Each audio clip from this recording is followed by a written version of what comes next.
অল্প দিনের হায়াত দিয়ে, বেশি দিনের জন্য আল্লাহ আমাদেরকে পাঠাননি। অল্প দিন পর আমরা সকলে দুনিয়া ছেড়ে চলে যাব। আল্লাহ সুবহানাহু ওয়া তাআলা একটা নির্দিষ্ট কাজ দিয়ে পাঠিয়েছেন। কাজটা কি? দুনিয়াতে আসার পরে আল্লাহ পাককে চিনবো, আল্লাহকে জানবো, আর আল্লাহর হুকুমের সামনে মাথা নত করব। এই জন্য আল্লাহ দুনিয়াতে আমাদেরকে পাঠিয়েছেন। আমাদের আসার অনেক আগে আল্লাহ পাক দুনিয়াকে আসবাব দিয়ে সাজিয়ে দিয়েছেন। আসবাব মানে হলো দুনিয়ার জিনিসপত্র, বস্তু। কোনো মানুষ দুনিয়াতে আসার 50,000 বছর আগে আল্লাহ সুবহানাহু ওয়া তাআলা তার রিজিকের সমস্যার সমাধান করে পাঠিয়েছেন। তার রিজিক পৌঁছে দিয়েছেন আগেই। আল্লাহ পাক যুগে যুগে সমস্ত নবী আলাইহিসসালামদেরকে পাঠিয়েছিলেন একটাই উদ্দেশ্য নিয়ে, যাতে মানুষ তার খালিক, তার মালিককে চিনে নেয়।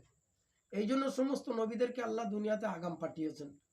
হয়তো আদম আলাইহিসসালাম থেকে শুরু করে হুজুরে পাক সাল্লাল্লাহু আলাইহি সাল্লাম পর্যন্ত যত নবী দুনিয়াতে